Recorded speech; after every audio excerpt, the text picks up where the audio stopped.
Hello dear students, welcome back to our channel Gyan Lab. I hope आपने human health and diseases के पहले वाले जो प्रीवियस सेशंस है वो अच्छे से देख लिए हैं। टाइप्स ऑफ इम्यूनिटी का लेक्चर आपने अच्छे से समझ लिया है।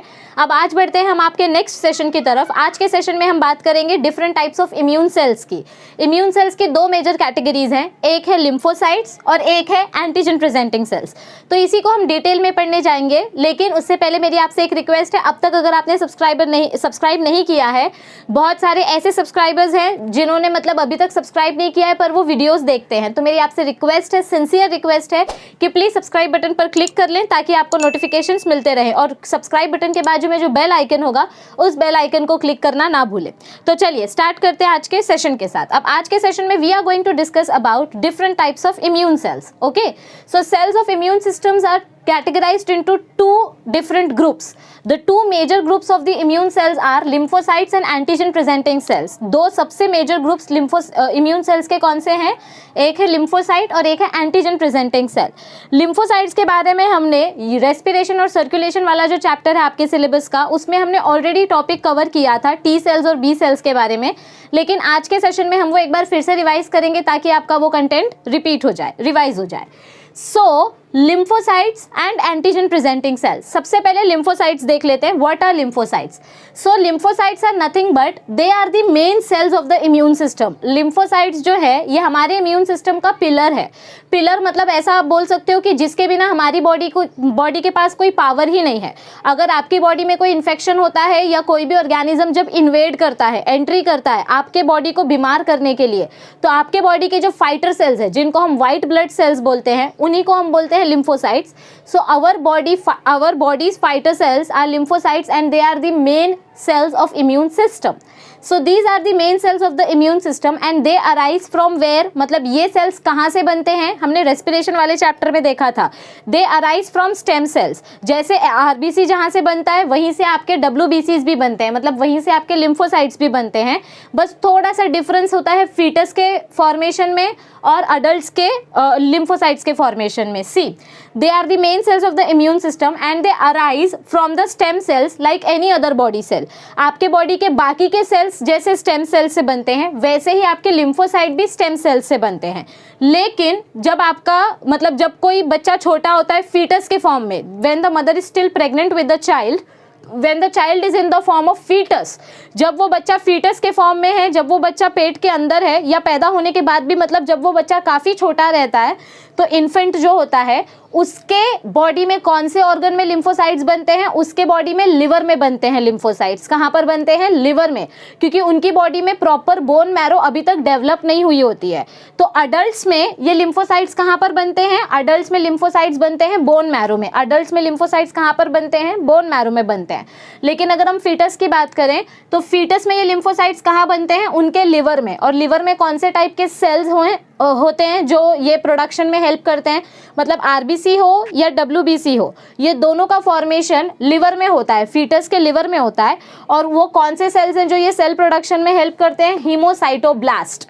जैसे अडल्ट्स के लिम्फोसाइट्स बोन मैरो के सेल्स में बनते हैं, वैसे फीटस के लिम्फोसाइट्स लिवर के सेल्स में बनते हैं। और जो सेल फीटस के इम्यून सेल्स को प्रोड्यूस करते हैं उन सेल्स को हम बोलते हैं haemocytoblast. Haemocytoblast. Okay, all right. अब आगे देखो क्या बताया गया है। Differentiation of immune cells occurs in two different ways such as, देखो कौन से दो अलग अलग टाइप के डिफ्रेंसिएशन। डिफ्रेंसिएशन मतलब क्या होता है? सबसे पहले तो डिफ्रेंसिएशन इस वर्ड का मतलब समझ लो।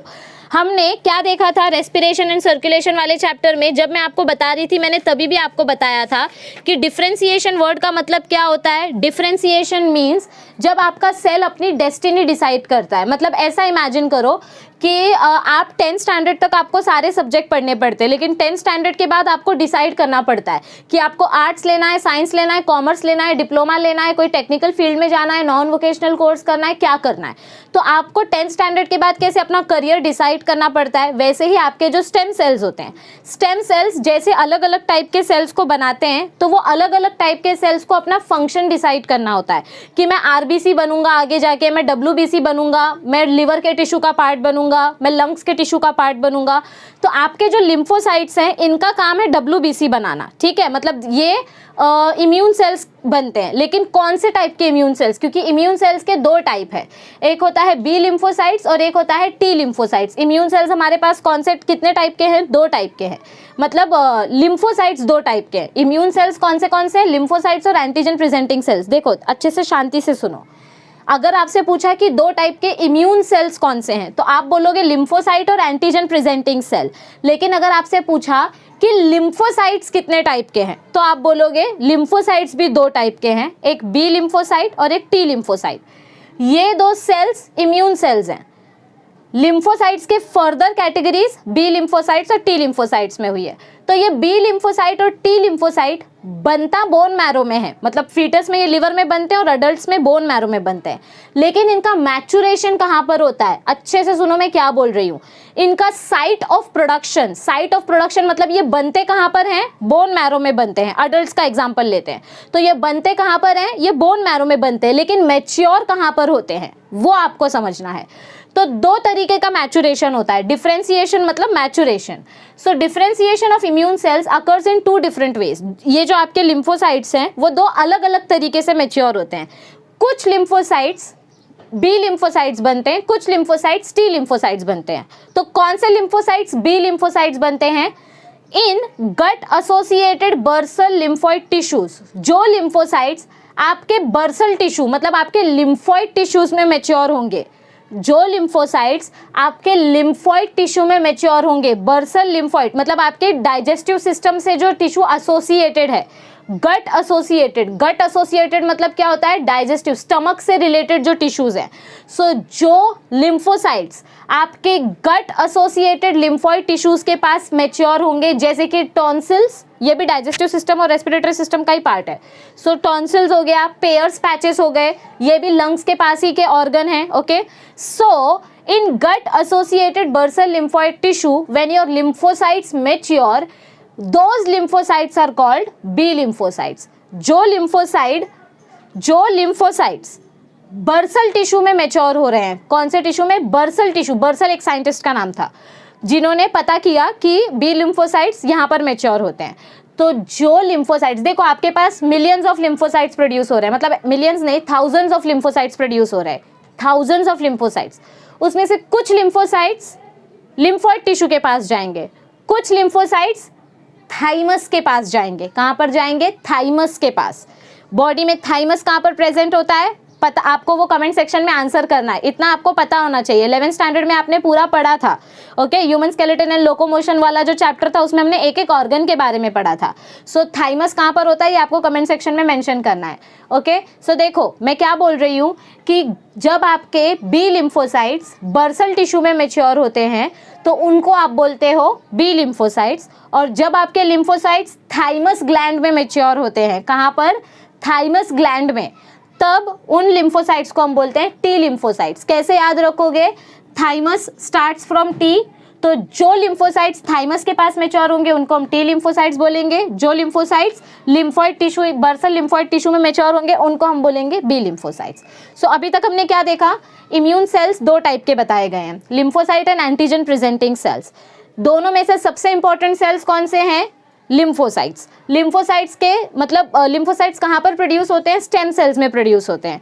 फीटस में अगर बात करें तो फीटस के स्टेम सेल्स में से लिवर जो प्रोड्यूस होता है वो लिवर प्रोड्यूस करता है लिम्फोसाइट्स। और अगर अडल्ट्स की बात करें तो अडल्ट्स के स्टेम सेल्स कहाँ पर होते हैं, बोन मैरो में होते हैं। ओके, फिर ये जो लिम्फोसाइट्स प्रोड्यूस हुए हैं, ये लिम्फोसाइट्स प्रोड्यूस तो हो गए लेकिन इनका मैचुरेशन कहाँ पर होता है, कुछ लिम्फोसाइट्स गट एसोसिएटेड लिम्फोइड टिश्यू के पास जाके मैच्योर होते हैं, जैसे टॉन्सिल्स और पेयर पैचेस, वो लिम्फोसाइट्स को हम बोलते हैं बी लिम्फोसाइट्स। और कुछ लिम्फोसाइट्स थाइमस ग्लैंड में मैच्योर होते हैं, उन लिम्फोसाइट्स को हम बोलते हैं टी लिम्फोसाइट्स। ओके, अब देखो आगे क्या बताया गया है, the mature lymphocytes pass into body fluids that is blood and lymph. आपके बॉडी फ्लूइड का अगर मैं बात करूँ तो बॉडी में कौन सा फ्लूइड प्रेजेंट है, ब्लड प्रेजेंट है और लिम्फ प्रेजेंट है। ब्लड और लिम्फ कैसे बनता है, वाटर, आरबीसी, प्रोटीन्स, बहुत सारे अलग अलग चीज़ों से मिलकर। सो ये जो मेच्योर लिम्फोसाइट्स है, मतलब बी लिम्फोसाइट्स और टी लिम्फोसाइट्स दोनों, ये दोनों मेच्योर लिम्फोसाइट्स कहाँ पर पास होते हैं? दे पास इनटू बॉडी फ्लूइड, मतलब ये पूरी बॉडी में सर्कुलेट होते रहते हैं, okay, and they circulate in the body, blood के थ्रू ये बॉडी के एक एक ऑर्गन के पास सर्कुलेट होंगे, क्योंकि पता नहीं ना कौन सा ऑर्गेनिज्म कहाँ से एंट्री लेगा, तो सर से लेके पैर तक बॉडी में जहाँ जहाँ तक ब्लड ट्रैवल करता है वहाँ तक ये लिम्फोसाइट्स ट्रैवल करेंगे। Most of the lymphocytes stay in lymph nodes, जो ज़्यादातर लिम्फोसाइट्स होते हैं वो लिम्फ नोड के पास ही रुक जाते हैं। लिम्फ नोड्स कहाँ कहाँ पर प्रेजेंट है? आर्म पिट्स में प्रेजेंट है, ग्रॉइन रीजन में प्रेजेंट है, फिर आपके टॉन्सिल्स के पास लिम्फ नोड्स प्रेजेंट होते हैं। तो जहाँ जहाँ पर लिम्फ नोड्स है वहाँ पर ज़्यादा लिम्फोसाइट्स होते हैं, और बाकी के बचे जो लिम्फोसाइट्स है, बी लिम्फोसाइट्स और टी लिम्फोसाइट्स, वो पूरी बॉडी फ्लूइड में फ्लो होंगे, ओके, ताकि कहीं से भी ऑर्गेनिज्म अगर एंटर करे तो उसके ऊपर तुरंत अटैक कर दिया जाए। बी लिम्फोसाइट्स कैसी टाइप की इम्यूनिटी बनाते हैं? बी लिम्फोसाइट्स कंस्टिट्यूट ह्यूमरल और एंटीबॉडी मीडिएटेड इम्यून सिस्टम। इसका फुल फॉर्म सुनो ध्यान से, वीडियो को पॉज करके फुल फॉर्म लिखो। बी लिम्फोसाइट्स कैसे टाइप की इम्यूनिटी बनाते हैं? ह्यूमरल इम्यूनिटी, या जिसको आप बोल सकते हो एंटीबॉडी मीडिएटेड इम्यून सिस्टम। इसका क्या फंक्शन होता है मैं बताती हूँ। और टी लिम्फोसाइट्स कैसे टाइप की इम्यूनिटी बनाते हैं? Cell mediated immune system. दोनों का बेसिकली मतलब क्या है? आपकी बॉडी में जब भी कोई एंटीजन आता है, आपकी बॉडी में जब भी कोई फॉरेन एंटीजन आता है, तो सबसे पहले उस फॉरेन एंटीजन को कौन पकड़ता है? Antigen presenting cell. इसलिए मैंने अभी तक ये एक्सप्लेन नहीं किया था। Whenever any foreign antigen enters into your और our body, antigen presenting cells encounters that antigen. तो इसीलिए तो इसको हम बोलते हैं एंटीजन प्रेजेंटिंग सेल। आपकी बॉडी में जब भी कोई एंटीजन आएगा तो सबसे पहले उसको एंटीजन प्रेजेंटिंग सेल पकड़ेगा। एंटीजन प्रेजेंटिंग सेल्स को शॉर्ट फॉर्म है एपीसी। तो ये एपीसी क्या करता है? ये उस पर्टिकुलर एंटीजन को निगल लेता है। क्या करेगा ये एपीसी? ये एपीसी हमारे उस पर्टिकुलर एंटीजन को निगल लेगा। मतलब इमेजिन करो कि ऐसा आपका एपीसी है, ये आपका क्या है? ये आपका एपीसी है। बाहर से कोई एंटीजन आ रहा है, बाहर से क्या आ रहा है? कोई एंटीजन आ रहा है। तो ये एंटीजन को पहले कौन अपने अंदर ले लेता है? एपीसी अपने अंदर ले लेता है। वो चेक करता है, वो इस एंटीजन की टॉक्सिसिटी को चेक करता है कि ये एंटीजन सिंपल एंटीजन है या बहुत ज़्यादा डेंजरस एंटीजन है, ठीक है। सो एपीसी मतलब antigen presenting cell engulf invading pathogens. Engulf करना मतलब निगलना, और इन्वेड करना मतलब क्या होता है? एंटर करने वाले पैथोजन। तो जो पैथोजेंस हमारी बॉडी में एंट्री ले रहे हैं, इन्वेड कर रहे हैं, उनको एपीसी क्या करेंगे? निगल लेंगे। So APC engulf invading pathogens and process the antigens. और ये जब हमारे एपीसी इस एंटीजन को निगल लेते हैं, तो निगलने के बाद क्या करते हैं? वो उसकी प्रोसेसिंग स्टार्ट करते हैं। प्रोसेसिंग करना मतलब क्या होता है? उसका चेकअप करना कि ये एंटीजन कौन से पर्टिकुलर टाइप का है, ये बैक्टीरिया है, फंगस है, वायरस है, क्या है। तो मतलब वो पूरी तरीके से उस एंटीजन की जांच पड़ताल करते हैं, उसको अच्छे से चेक करते हैं। तो उसको हम बोलते हैं प्रोसेसिंग द एंटीजन्स। एक बार एपीसी को समझ में आ गया कि ये कौन सा एंटीजन है, तो अब हमारा एपीसी क्या करेगा? अब हमारा एपीसी वो एंटीजन वापस से बाहर रिलीज करता है। हमारा एपीसी क्या करता है? वापस से वो एंटीजन बाहर रिलीज करता है। तो अब मतलब पहले एंटीजन बाहर से अंदर आया तो एपीसी ने उसको एब्जॉर्ब कर लिया, एनगल्फ कर लिया। फिर एपीसी ने उसका पूरा टेस्टिंग किया, प्रोसेसिंग किया, और प्रोसेसिंग करने के बाद एपीसी ने वापस वो एंटीजन बाहर रिलीज किया। तो अब ये एंटीजन जब वापस एपीसी के ऊपर बैठता है तो एपीसी डिसाइड करता है कि टी लिम्फोसाइट्स बनेंगे या बी लिम्फोसाइट्स बनेंगे। मतलब आपकी बॉडी में पहले से टी लिम्फोसाइट्स और बी लिम्फोसाइट्स प्रेजेंट होते हैं, लेकिन कौन से लिम्फोसाइट्स को एक्टिवेट करना है ये किसके ऊपर डिपेंड करता है? एपीसी के ऊपर डिपेंड करता है। हमेशा याद रखो, टी लिम्फोसाइट्स और बी लिम्फोसाइट्स दोनों एक साथ कभी काम नहीं करते हैं। या तो टी लिम्फोसाइट्स पहले अपना काम करेंगे या तो बी लिम्फोसाइट्स काम करेंगे। बी लिम्फोसाइट्स का काम क्या है? एंटीबॉडी बनाना। एंटीबॉडी मीडिएटेड इम्यून सिस्टम मतलब केमिकल बना के ऑर्गेनिज्म को मारना। और टी लिम्फोसाइट्स का काम क्या है? सेल मीडिएटेड इम्यून सिस्टम मतलब टी लिम्फोसाइट्स अपने और अलग अलग टाइप के सेल्स बनाते हैं और वो सेल इस एंटीजन को मारेंगे। तो टी लिम्फोसाइट्स से अलग अलग टाइप के सेल्स बनते हैं और बी लिम्फोसाइट्स से अलग अलग टाइप की एंटीबॉडी बनती है। देखो सिंपल एग्जांपल देखो, आपकी बॉडी में कोई फॉरेन एंटीजन आया, उस फॉरेन एंटीजन को एंटीजन प्रेजेंटिंग सेल ने पकड़ लिया। एंटीजन प्रेजेंटिंग सेल ने उस फॉरेन एंटीजन को एनगल्फ किया, उसका प्रोसेसिंग किया और अब उसको वापस अपने सरफेस के ऊपर बिठा दिया। अब जब ये एंटीजन वापस एपीसी के सरफेस के ऊपर बैठ जाता है तो अब हमारी बॉडी के लिम्फोसाइट्स इसको चेक करते हैं कि अच्छा एपीसी ने हमको कोई तो एंटीजन दिया है। अब हमारी बॉडी के इम्यून सेल्स देखते हैं कि ये एंटीजन किससे मरेगा। सबसे पहले आपकी बॉडी में प्रोड्यूस होता है हेल्पर टी सेल्स। जब भी एपीसी अपने ऊपर कोई एंटीजन बिठाता है, देखो the processed antigen are then presented on their own surface. एक बार आपके एपीसी ने एंटीजन को प्रोसेसिंग किया, प्रोसेसिंग करने के बाद एपीसी क्या करते हैं, अपने सरफेस के ऊपर ही उस एंटीजन को बिठा देते हैं। इधर तक समझा? Okay. Now these cells are able to deliver a stimulatory signal that is necessary for activation of helper T cells. तो अब क्या होगा, एक बार जब आपके एंटीजन आपके एपीसी के ऊपर बैठ जाते हैं तब आपका एपीसी आपके हेल्पर टी सेल्स को एक्टिवेट करता है। हमेशा याद रखो, आपकी बॉडी में बी लिम्फोसाइट्स एक्टिवेट होंगे या टी लिम्फोसाइट्स एक्टिवेट होंगे, ये किसके ऊपर डिपेंड करता है? एपीसी के ऊपर डिपेंड करता है, क्योंकि एंटीजन को सबसे पहले कौन पकड़ रहा है? एपीसी पकड़ रहा है। कौन पकड़ रहा है एंटीजन को सबसे पहले? एपीसी पकड़ रहा है। So APC has the ability, these cells are able, these cells मतलब कौन से cell? APC, antigen presenting cells. Antigen presenting cells के पास कौन सी एबिलिटी होती है? हेल्पर टी सेल्स को एक्टिवेट करने की। देखो आपके पास टी सेल्स के 4 टाइप होते हैं, helper T sales, killer T cells, suppressor T sales and memory T cells. और बी सेल्स के 2 टाइप होते हैं, एक प्लाज्मा बी सेल्स और एक मेमोरी बी सेल्स। अब इसमें से कौन सा सेल बनेगा ये कौन डिसाइड करता है? Helper T cells. और हेल्पर टी सेल्स को कौन एक्टिवेट करता है? Antigen presenting cells. तो इतनी सारी महाभारत का बेसिक कंक्लूजन क्या है कि आपकी बॉडी में जब भी कोई फॉरेन एंटीजन आएगा, उस फॉरेन एंटीजन को एपीसी पकड़ेगा, एपीसी उसको पकड़ के चेक करेगा कि ये कौन से टाइप का ऑर्गेनिज्म है, ये बैक्टीरिया है, फंगस है, वायरस है, क्या है। उस एंटीजन को प्रोसेस करने के बाद वो उसको वापस अपने सरफेस पे बिठा देगा और एक्टिवेट करेगा हेल्पर टी सेल्स को। अब हेल्पर टी सेल्स डिसाइड करेंगे कि आगे जाके मुझे बी सेल्स एक्टिवेट करने हैं या बाकी के टी सेल्स एक्टिवेट करने हैं। यहाँ तक आपको पक्का समझ में आया है? हमने क्या पढ़ा? Cells of immune system 2 type के होते हैं, लिम्फोसाइट्स और एंटीजन प्रेजेंटिंग सेल।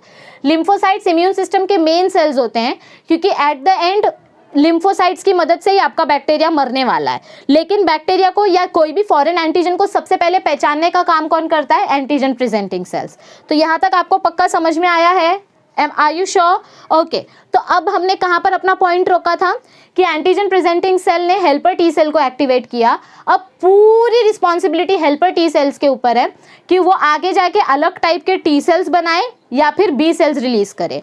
अगर आगे जाके अलग टाइप के टी सेल्स बनेंगे तो ये टी सेल्स मिलके इस एंटीजन को किल करेंगे, और अगर बी सेल्स रिलीज हुए तो ये बी सेल्स इस एंटीजन को किल करेंगे। बेसिक मोटो क्या है कि कैसे भी करके ये एंटीजन मरना चाहिए, चाहे तुम अलग अलग टी सेल्स बना के मारो या बी सेल्स बना के मारो। अगर अलग अलग टाइप के टी सेल्स फॉर्म हो रहे हैं तो ऐसे इम्यूनिटी को हम बोलेंगे सेल मीडिएटेड इम्यून सिस्टम। क्या बोलेंगे इसको हम? सेल मीडिएटेड, क्योंकि हेल्पर टी सेल ने क्या बनाया? अलग टाइप के टी सेल्स बनाए। अगर हेल्पर टी सेल ने बी सेल्स बनाया तो बी सेल क्या प्रोड्यूस करता है? एंटीबॉडी प्रोड्यूस करता है। बी सेल क्या प्रोड्यूस करता है? एंटीबॉडी। तो उस टाइप के इम्यूनिटी को हम बोलेंगे ह्यूमोरल इम्यूनिटी और एंटीबॉडी मीडिएटेड इम्यून सिस्टम। ठीक है, अब हम डिटेल में समझते हैं कि इन टी सेल्स का क्या फंक्शन है और ये बी सेल्स क्या रोल प्ले करते हैं। आपको इंट्रोडक्शन समझा है पक्का? ऑल सो जैसे कि हमने देखा कि आपके एंटीजन प्रेजेंटिंग सेल ने फॉरेन एंटीजन को एनगल्फ किया, उसको प्रोसेस किया और फिर उसको अपने सरफेस पर बिठा दिया ताकि हमारे लिम्फोसाइट्स उसको आसानी से ढूंढ सकें, और एंटीजन प्रेजेंटिंग सेल की मदद से हेल्पर टी सेल्स बनते हैं। अब हेल्पर टी सेल की रिस्पॉन्सिबिलिटी है कि वो बी सेल्स को एक्टिवेट करेंगे या अदर टाइप के टी सेल्स बनाएंगे। तो चलिए देखते हैं यहाँ पर टी सेल्स और बी सेल्स के बीच में, मतलब टी लिम्फोसाइट्स और बी लिम्फोसाइट्स का डिफ्रेंसिएशन, कि दोनों का प्रोसेसिंग किस तरीके से होता है। तो देखिए टी लिम्फोसाइट्स के बारे में हमको क्या बताया गया है। On coming in contact with N antigen, T lymphocyte forms clones of T sales. जैसे ही आपका एपीसी जो है एंटीजन प्रेजेंटिंग सेल, उसने जैसे ही एंटीजन को अपने सरफेस पे रखा तो आपके टी लिम्फोसाइट्स उस एंटीजन को देखते हैं, मतलब टी लिम्फोसाइट्स और बी लिम्फोसाइट्स दोनों उस एंटीजन को चेक करते हैं। फिर एंटीजन प्रेजेंटिंग सेल क्या करता है? वो हेल्पर टी सेल्स को एक्टिवेट करता है। ठीक है, तो जैसे ही आपका एंटीजन जैसे ही आपका एंटीजन प्रेजेंटिंग सेल के कांटेक्ट में आता है और टी सेल्स जब उसको देखते हैं तो टी सेल्स अपने जैसे अलग अलग टाइप बनाते हैं, मतलब टी लिम्फोसाइट अलग अलग टाइप के टी सेल्स बनाते हैं। क्लोन्स ऑफ टी सेल्स बोला गया है ना। क्लोन्स बनाना मतलब क्या होता है, किसी एक पर्टिकुलर सेल की मल्टीपल कॉपीज बनाना। लेकिन यहाँ पर डिफरेंस क्या होगा, आपके टी सेल्स की अलग अलग कॉपीज बनेंगी लेकिन उन अलग अलग कॉपीज का फंक्शन भी अलग अलग होगा। यूजुअली क्लोन का मतलब क्या होता है, एक जैसे दिखने वाले, एक जैसे काम करने वाले अलग अलग कॉपीज बनाना। मतलब मेरे 4 अलग अलग डुप्लीकेट कॉपीज बनाई जा रही है तो वो दिखेंगे भी मेरे जैसे और फंक्शन भी मेरे जैसे करेंगी। ये क्लोन का डेफिनेशन है। लेकिन यहाँ पर क्लोन का मतलब क्या है कि टी सेल्स के ही अलग अलग टाइप्स बनेंगे लेकिन उन सेल्स का फंक्शन अलग होगा, सेम फंक्शन नहीं होगा। तो जैसे ही आपके टी लिम्फोसाइट मतलब आपके एंटीजन प्रेजेंटिंग सेल ने अपने सरफेस के ऊपर एंटीजन बिठाया, मतलब इमेजिन करो कि यह आपका एंटीजन प्रेजेंटिंग सेल है और इसके ऊपर क्या बैठा है, हमारा एंटीजन बैठा है। क्या बैठा है यहाँ पर, एंटीजन बैठा है। तो इस एंटीजन को टी लिम्फोसाइट्स भी देखते हैं और बी लिम्फोसाइट्स भी आकर देखते हैं। तो जब इसको टी लिम्फोसाइट्स देखते हैं तो टी लिम्फोसाइट्स में से सबसे पहले बनता है हेल्पर टी सेल्स। क्या बनता है सबसे पहले, हेल्पर टी सेल्स।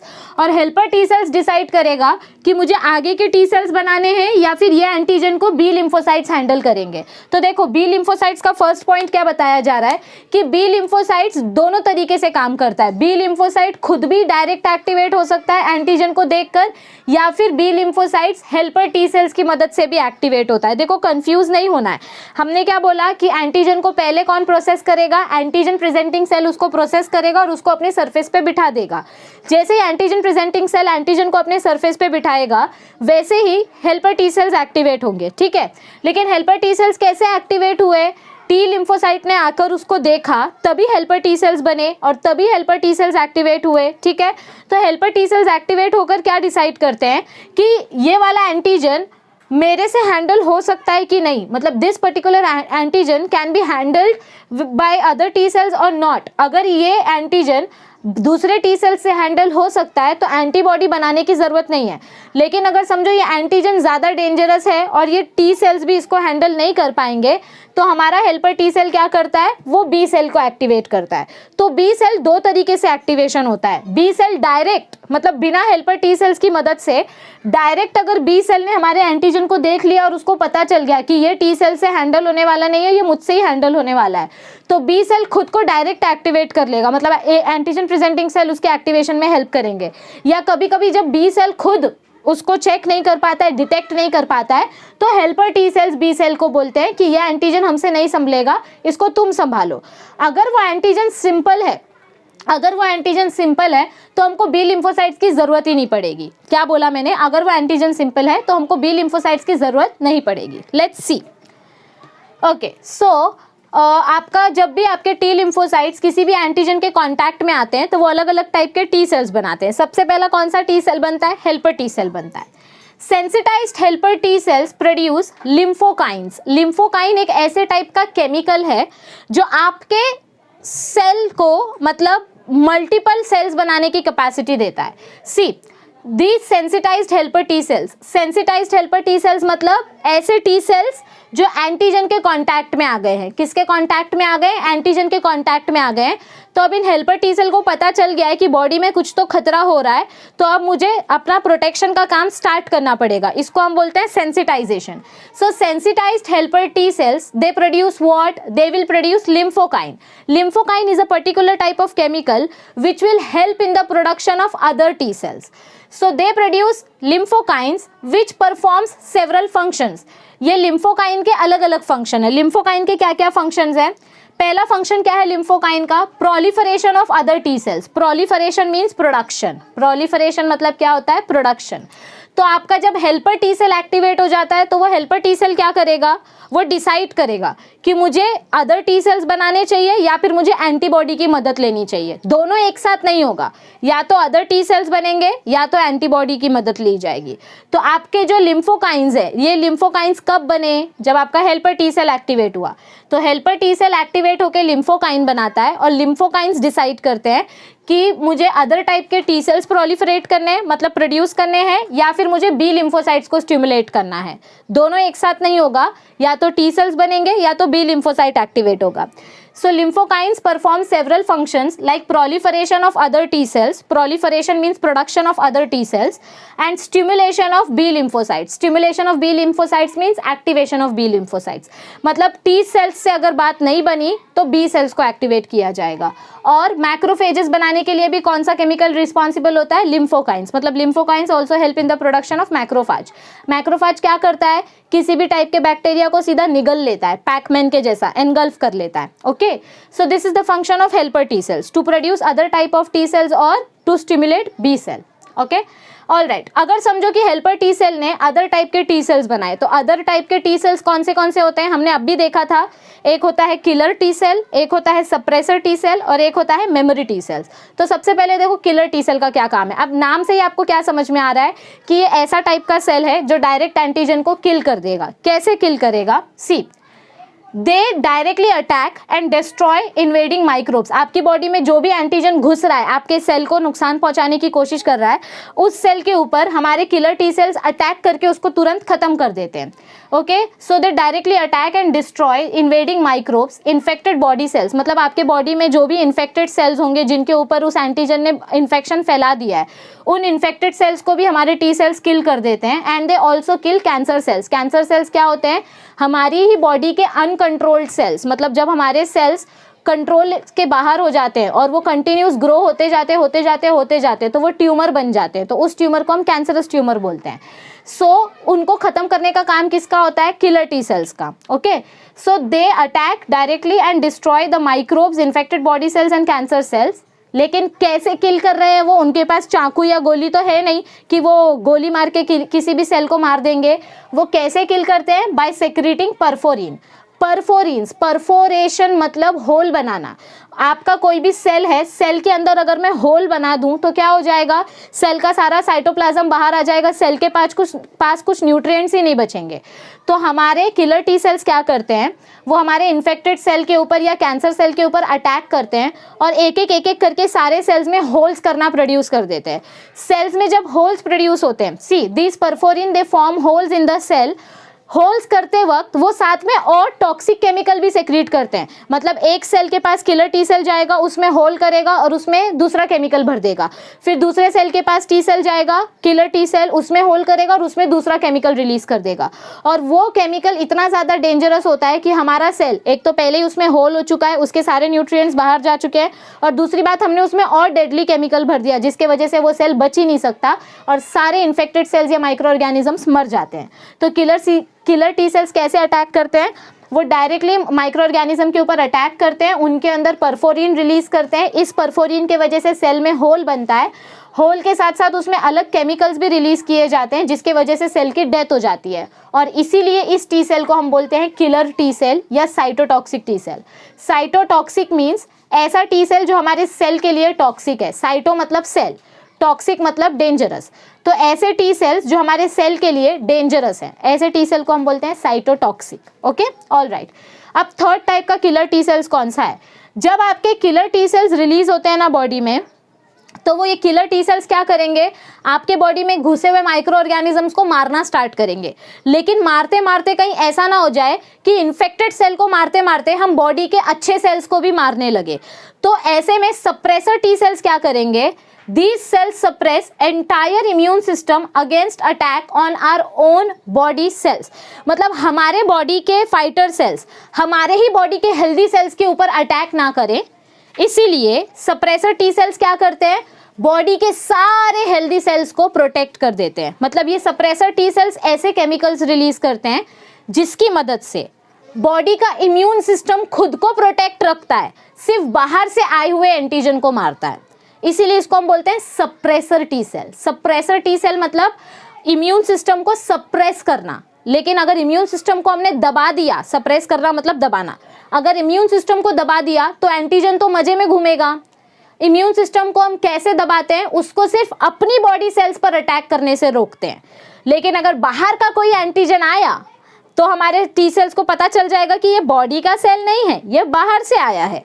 तो हमारे टी सेल्स जो किलर टी सेल्स हैं वो खुद के सेल्स को डिस्ट्रॉय नहीं करेंगे क्योंकि सप्रेसर टी सेल्स ने उनको पहले ही प्रोटेक्ट कर दिया है. वो सिर्फ बाहर के एंटीजन पे अटैक करेंगे। ओके, या फिर जो कैंसरस सेल हमारी बॉडी में प्रोड्यूस हो रहा है वो तो खुद का ही सेल है लेकिन वो कैंसरस है क्योंकि वो अनकंट्रोल्ड है।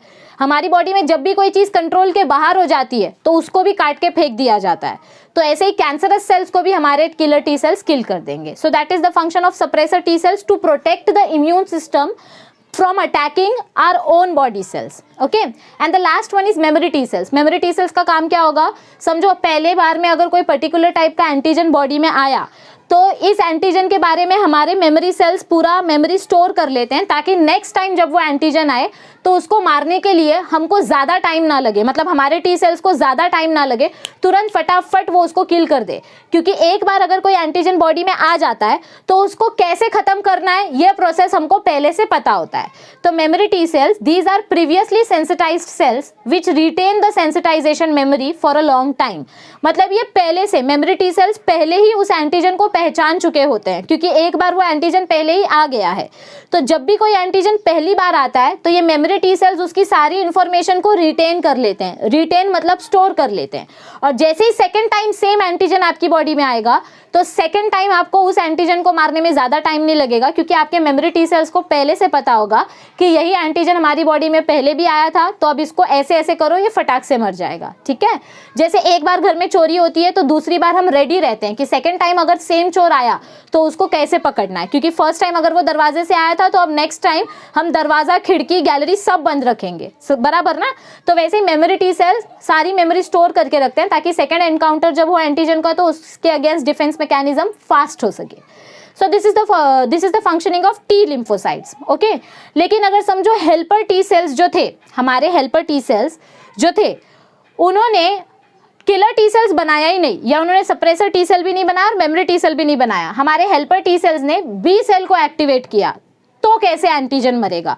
फाइनल हमारा कंक्लूजन क्या होना चाहिए, ये एंटीजन मरना चाहिए, चाहे कैसे भी मरे, चाहे बी लिम्फोसाइट से मरे या टी लिम्फोसाइट से मरे। तो बी लिम्फोसाइट्स का क्या फंक्शन है, B lymphocytes are sensitised directly by both antigen as well as helper T cells. मतलब बी लिम्फोसाइट जब एंटीजन प्रेजेंटिंग सेल के पास में घूमते हैं तो वो इस एंटीजन को देखते हैं। मतलब जब ये एंटीजन प्रेजेंटिंग सेल किसी एंटीजन को अपने सरफेस पे रखता है तो इसके आजू बाजू में ये दोनों सेल्स आकर मंडराते रहते हैं। टी सेल भी आगे आजू बाजू में घूमते रहते हैं, बी सेल भी आजू बाजू में घूमते रहते हैं। तो अगर समझो बी लिम्फोसाइट्स ने पहले ही इस एंटीजन को पहचान लिया और बी लिम्फोसाइट्स को पता चल गया कि ये एंटीबॉडी से ही मरने वाला है, तो इतना सब टी सेल्स बनाने की जरूरत ही नहीं पड़ेगी, डायरेक्ट बी लिम्फोसाइट्स अपना काम चालू कर देंगे। और कभी कभी बी लिम्फोसाइट अगर एंटीजन को नहीं पहचान पाते हैं तो बी लिम्फोसाइट्स को कौन एक्टिवेट करता है, हेल्पर टी सेल्स। कौन एक्टिवेट करता है, helper T cells. Okay, so they are sensitised directly by both antigen as well as helper T cells. एक बार आपके बी लिम्फोसाइट्स एक्टिवेट हो गए, चाहे कैसे भी हो, डायरेक्टली एक्टिवेट हो या हेल्पर टी सेल्स की मदद से एक्टिवेट हो, तो हमारे एक्टिवेटेड बी लिम्फोसाइट्स क्या प्रोड्यूस करेंगे, दो टाइप के सेल्स प्रोड्यूस करते हैं, plasma B cells and memory B cells. Now what is the function of plasma B cells and what is the function of memory B sales.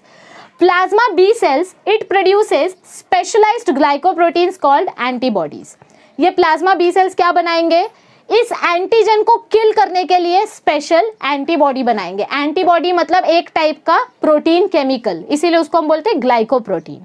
So plasma B cells produces specialised glycoproteins जिनको हम antibody बोलते हैं, और ये antibody हमारी पूरी body में circulate होती है। It is circulated through out the body, ताकि वो एंटीजन जहां जहां जहां जहां घुसा हो सब जगह से उसका खात्मा हो जाए। The antibody molecules may bind to the cell membrane और दे रिमेन फ्री। मतलब अभी क्या हो सकता है कि ये एंटीबॉडी मॉलिक्यूल्स या तो ब्लड में फ्रीली घूम सकते हैं या तो फिर ये किसी एक पर्टिकुलर मेम्ब्रेन पे जाके स्टिक हो सकते हैं। अगर ये मेम्ब्रेन पर चिपक गए तो ये उसी टारगेट ऑर्गन का एंटीजन खत्म करेंगे। लेकिन अगर ये एंटीबॉडी मॉलिक्यूल्स फ्री हैं, अगर ये पूरे ब्लड में फ्रीली घूम रहे हैं, तो ये इनके तीन फंक्शन करते हैं। मतलब इनका तीन स्टेप्स का फंक्शन होता है। The free antibody have three main functions. सबसे पहले एग्लूटिनेशन। एग्लूटिनेशन मतलब क्या होता है, क्लॉटिंग करना। मतलब इनको जहां पर भी एंटीजन मॉलिक्यूल दिखा उसको वहीं पर वो लोग ड्राई करके क्लॉट कर देते। क्लॉट कर देना मतलब जमा देना। जैसे दही कैसे जम जाती है, दूध को आप, दूध लिक्विड होता है और दही सॉलिड होता है। सो एग्लूटिनेशन मतलब क्या होता है, जहां पर भी हमारी एंटीबॉडीज को एंटीजन दिखेंगे, agglutination of particulate matter. Particulate matter मतलब आउटसाइड मटेरियल। जहाँ पर भी हमको एंटीजन दिखेगा जैसे बैक्टीरिया या वायरस, उसको हम उधर ही क्लॉट कर देंगे। क्लॉट कर देंगे मतलब उसको टफ कर देंगे या उसके अंदर की प्रोटीन्स को जमा देंगे जिससे वो मूव ना हो सके। ओके, उसके अंदर मतलब उसके सारे लिक्विड को हम ड्राई कर देंगे तो वो एंटीजन उधर ही रुक जाएगा। So agglutination of particulate matter like bacteria and viruses, the immobilized mass is then engulfed by phagocytes. एक बार आपने बैक्टीरिया या वायरस को जमा दिया, मतलब उसके ऊपर कोई ऐसा केमिकल रिलीज किया जिससे उसके सारे प्रोटीन्स ड्राई हो गए या वो एंटीजन मर गया, तो अब उस मरे हुए एंटीजन का हम क्या करेंगे, उसको ब्लड में घूमने नहीं देंगे, कचरा नहीं रखते हम ब्लड में। तो जैसे ही हमने अपने एंटीजन का एग्लूटिनेशन कर दिया, अब वो अपने जगह से हिल नहीं सकता, तो उसको हम बोलते हैं इमोबिलाइज्ड। क्या बोलते हैं उसको? इमोबिलाइज्ड। जैसे आपको स्टैचू कर देते तो आप हिल नहीं पाते हो, तो उसको हम इमोबिलाइजेशन बोलते हैं। तो हमारे एंटीबॉडी ने जैसे ही बैक्टीरिया को एग्लूटिनेट कर दिया, वो इमोबिलाइज्ड मास को कौन खा जाएगा? फैगोसाइट्स खा जाएंगे, मतलब मैक्रोफेजेस आएंगे और उन कचरे को निगल लेंगे। So this was first step of antibody. Now second function is opsonisation. Opsonisation में क्या होता है? ऑप्सोनाइजेशन बोलो या कोटिंग ऑफ बैक्टीरिया बोलो। ऑप्सोनाइजेशन और coating of bacteria to facilitate their phagocytosis by macrophages. मतलब देखो, आपके एंटीबॉडी ने एंटीजन को पकड़ा, उसको ड्राई किया, उसका क्लॉटिंग किया। क्लॉटिंग करने के बाद फैगोसाइट्स आते हैं, मतलब मैक्रोफेज आते हैं इसको खाने के लिए। लेकिन ये मैक्रोफेज इसको डायरेक्ट नहीं खा सकते, इसके ऊपर पहले कोटिंग लगाना पड़ता है। इसके ऊपर एक प्रोटीन का लेयर, मतलब ऐसा लेयर जिससे ये दूसरे सेल्स को खराब ना करे, तो इसके ऊपर हमें कोटिंग। जैसे घर का कचरा आप ऐसे हाथ में नहीं लेके जाते ना, मम्मी जो भी भाजी का कचरा निकालती है वो आप कचरे के डब्बे तक हाथ में लेके जाते हो क्या? नहीं, उसको आप किसी पेपर में रैप करते हो या किसी थैली में बांधते हो और फिर कचरे के डब्बे में लेके जाते हो। तो जब आप कचरे को रैप करते हो, देखो वो कचरा आपके काम का नहीं है।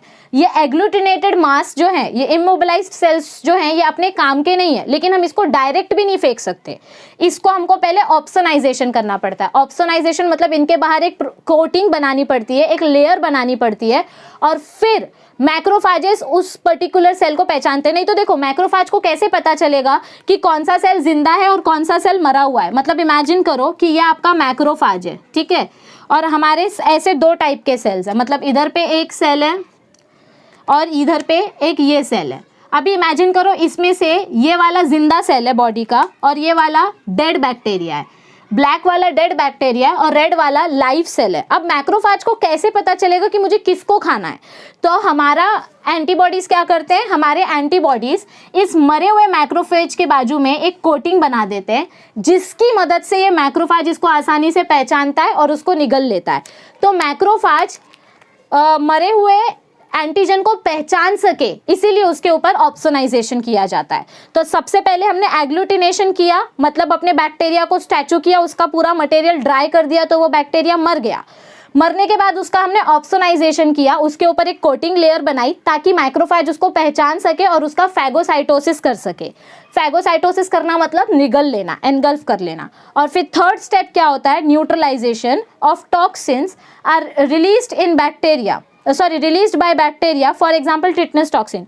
थर्ड स्टेप में क्या होगा कि मरते मरते अगर इस एंटीजन ने अपने कोई केमिकल्स आजू बाजू साइटोप्लाज्म में छोड़े होंगे या ब्लड में रिलीज किए होंगे, तो उस केमिकल के वजह से बाकी के सेल्स को खतरा नहीं होना चाहिए। तो उस जो बचा हुआ केमिकल होगा, मतलब बचा हुआ पॉइजन जो होगा, बचा हुआ टॉक्सिन जो होगा, उसको न्यूट्रलाइज कर देते हैं एंटीबॉडीज। तो एंटीबॉडीज का 3 फंक्शन क्या है? एंटीजन को ढूंढ के उसको एग्लूटिनेट करना, किल कर देना, ड्राई कर देना, फिर उसके ऊपर एक कोटिंग बना देना, ऑप्सोनाइजेशन कर देना ताकि मैक्रोफेज आके उसको एनगल्फ कर सके, फैगोसाइटोसिस कर सके। और फैगोसाइटोसिस करने के बाद जो बचा हुआ टॉक्सिन प्रोडक्ट आजू बाजू में होगा, उस टॉक्सिन केमिकल को न्यूट्रलाइज कर देना ताकि बाकी के सेल्स हार्म ना हो। ओके, जैसे कि टेटनस टॉक्सिन। टेटनस एक ऐसे टाइप का पॉइजन है जो किसी पर्टिकुलर बैक्टीरिया के वजह से आपके सेल्स के ऊपर हार्म करता है। ओके, अब यहाँ पे लास्ट पॉइंट क्या बताया है कि एंटीबॉडीज जो होती हैं, each antibody is specific for each antigen. जैसे किसी भी चाबी से कोई भी ताला नहीं खुलता है, वैसे कोई भी एंटीबॉडी किसी भी एंटीजन को नहीं मारेगी।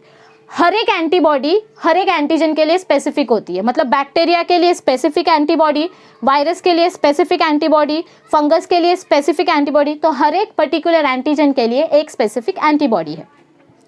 तो आपको ये पूरा लेक्चर समझ में आया है। आज हमने क्या क्या डिस्कस किया? सेल्स ऑफ इम्यून सिस्टम, दो टाइप के सेल्स होते हैं, एक होते हैं लिम्फोसाइट्स, एक होते हैं एंटीजन प्रेजेंटिंग सेल्स। लिम्फोसाइट्स में दो टाइप के लिम्फोसाइट्स है, T lymphocytes and B lymphocytes. Antigen presenting cell सबसे पहले एंटीजन को पहचानते हैं, उसको प्रोसेसिंग करते हैं, फिर उसको अपने सरफेस पे लेकर आ जाते हैं। सरफेस पे लाने के बाद टी लिम्फोसाइट और बी लिम्फोसाइट दोनों उस एंटीजन को चेक करेंगे। दोनों चेक करने के बाद डिसाइड करेंगे कि ये टी लिम्फोसाइट इसको किल करेगा या बी लिम्फोसाइट इसको किल करेगा। तो हमारा एंटीजन प्रेजेंटिंग सेल क्या करता है? वो हेल्पर टी सेल्स को एक्टिवेट करता है ताकि हेल्पर टी सेल आगे डिसाइड करे कि इसको कौन मारेगा। एंटीजन प्रेजेंटिंग सेल कुछ नहीं करेगा, वो सिर्फ हेल्पर टी सेल्स को एक्टिवेट करेगा।